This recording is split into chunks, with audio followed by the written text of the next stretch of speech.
नमस्कार शेतकरी मित्रांनो, गारगाव येथील गणेश काळे दादा यांच्या प्लॉटवर आपण आलेलो आहे आणि 15 दिवसापूर्वी आमची फोनवर चर्चा झाली होती. तुम्हाला काय काय समस्या होती त्यावेळेस? झाड पिवळं पडायचं आणि शेंडा आहे ना एकदम स्टॉप झाला होता. बरं बरं वांग्याचा शेंडाच चालत नव्हता. बरं. म्हणजे त्यांची समस्या अशी होती का थंडी वाढल्याच्या नंतर म्हणा किंवा त्यांचा झाडाचा शेंडा चालत नव्हता, पिवळेपणा जास्त होता आणि फ्लॉवरिंग वगैरे सगळ्या गोष्टी, म्हणजे काही फुलं पण जळत होते. हां, फुलं जळत होती. बरं, म्हणजे फुलं एकदम ड्रॉपिंग जास्त प्रमाणात होतं. ड्रॉपिंग जास्त होतं.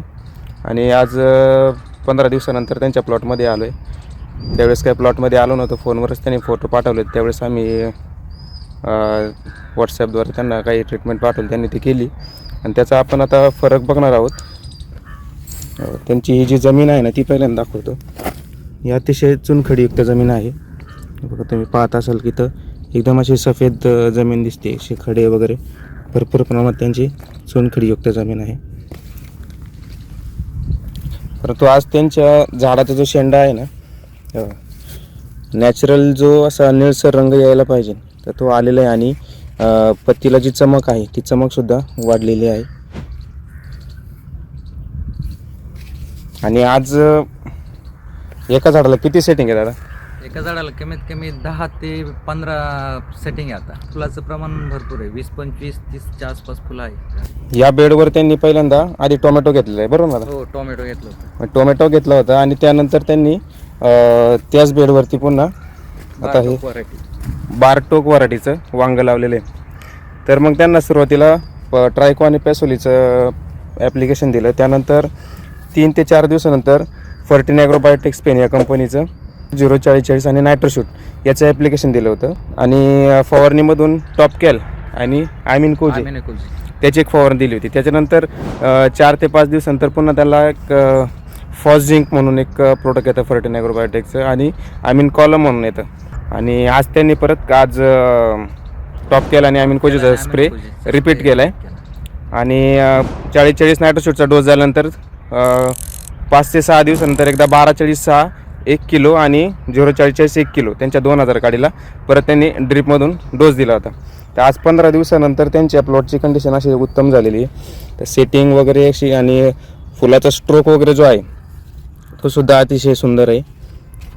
आणि पानांची जी चकाकी ती वाढलेली आहे, म्हणजे स्ट्रेसमध्ये चाललेला प्लॉट पुन्हा रिग्रोथ घेतलेली त्यांनी आणि अतिशय जोमाने. आता शेंड्याची आपण जाडी बघू शकता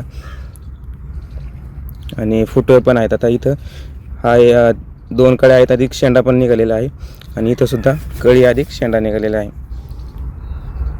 तर तुम्हाला दादा कसा एकंदरीत कसा रिझल्ट आलेला आहे? रिझल्ट कमीत कमी 80% रिझल्ट आला आतापर्यंत 15 दिवसात. 15 दिवसामध्ये पुन्हा प्लॉट अशी अतिशय जोमाने चालू झाल्यासारखं वाटतंय.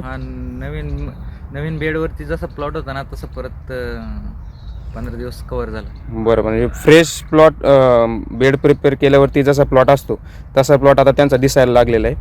आणि पहिल्यांदा असं त्यांना वाटत होतं की आता सेकंड बेडवर लागल्यामुळं टोमॅटोच्या पिकावरती तसं पुन्हा हे वांग्याचं पीक घेणं तसं जमत नाही ते पिकं, कारण नेमॅटोडचा प्रॉब्लेम टोमॅटोला पण असतो आणि वांग्याला पण असतो. पण आज पुन्हा त्यांच्या वांग्याच्या पिकाने चांगलं ग्रोथ घेतलेली आहे. म्हणजे आज थंडी पण आहे बऱ्यापैकी, तरीसुद्धा या प्लॉटमध्ये आता सेटिंग अतिशय उत्तम प्रकारे चालू आहे. ड्रॉपिंग वगैरे खूप टक्केवारी खूप कमी झालेली आहे आणि सेटिंगचं सुद्धा प्रमाण चांगलं आहे.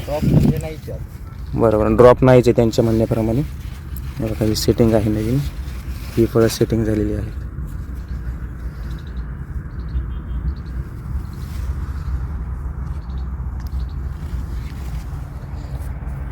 तुम्हाला देखील अशा प्रकारची समस्या असल्यास यांनी जी ट्रीटमेंट फॉलो केली ती जर तुम्ही केली तर तुम्हाला सुद्धा चांगल्या प्रकारचा रिझल्ट मिळू शकतो.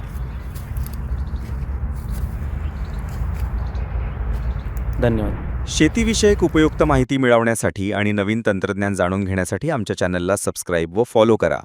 अधिक माहितीसाठी संपर्क 97 65 171 171.